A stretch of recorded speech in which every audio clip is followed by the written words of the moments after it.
प्राचीन काळातील भारतीय उपखंडातील सर्वात शक्तिशाली राजांपैकी एक सम्राट अशोक हा मौर्य वंशाचा तिसरा सम्राट होता। 173 BC ते 232 BC पर्यंत त्यांनी भारतावर राज्य केले। आधुनिक काळातील बहुसंख्य भारत, दक्षिण आशिया आणि त्या पलीकडे अशोकचे साम्राज्य होते। तसेच पश्चिमेला पर्शिया आणि अफगाणिस्तानचा काही भाग होता। पूर्वेला बंगाल आणि आसाम आणि दक्षिणेला मैसूर यांचा समावेश होता। बौद्ध साहित्यात अशोकाला निर्दय आणि कठोर शासक म्हणून चित्रित केले गेले, परंतु कलिंग संघर्षाच्या वेळी तो बुद्ध बनला आणि आपले उर्वरित आयुष्य धर्माच्या तत्वांचा प्रसार करण्यासाठी समर्पित केले। अशोकाने देशभरात असंख्य स्तंभ आणि स्तूप बांधले। भारताचे बौद्ध चिन्ह राजमुद्रा हे प्रतीक सारनाथ येथील अशोक स्तंभावरून स्वीकारले गेले आहे। हे प्रतीक भारताच्या पहिल्या भारतीय प्रजासत्ताक दिनाच्या दिवशी म्हणजे 26 जानेवारी 1950 रोजी स्वीकारले गेले। मूळ अशोक स्तंभ हा सारनाथ येथील स्तंभ आहे। सारनाथ येथील मूळ स्तंभामध्ये स्तंभाच्या अगदी वरच्या भागावर 4 उभे आशियाई सिंह कोरलेले आहेत। या सिंहाखालच्या पट्टीवर पूर्वेकडे हत्ती, पश्चिमेकडे घोडे, दक्षिणेकडे बैल व उत्तरेकडे एक सिंह कोरलेला आहे। प्रत्येक जोडीमध्ये एक अशोकाचे चक्र कोरले आहे। हे संपूर्ण शिल्प एका उलट्या कमळावर उभे आहे।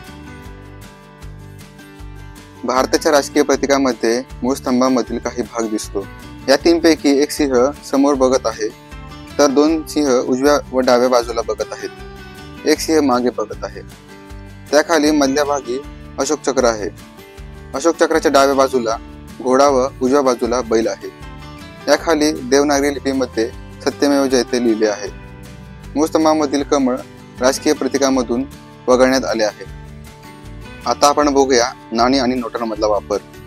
1950 मध्ये भारत प्रजासत्ताक झाला तेव्हा डॉक्टर बाबासाहेब आंबेडकरांच्या मार्गदर्शनाखाली सारनाथचा अशोक स्तंभ राष्ट्रीय प्रतीक म्हणून स्वीकारला गेला। त्याची स्टाईलाइज आवृत्ती 1 रुपयाच्या नाण्यांवर, नोटांवर आणि सर्व सरकारी छापील प्रतीकांवर आली। भारतीय चलनातील 10, 50, 100, 500 रुपयांच्या नोटांवर तुम्ही हा स्तंभ पाहू शकता। तो भारतीय पासपोर्टच्या मुख्य पृष्ठावर, सैन्याच्या पदकांवर आणि संसदेतही कोरलेला आहे। अशोक स्तंभाचा संदेश सत्यमेव जयते मुंडिक उपनिषद मधून घेतलेला आहे।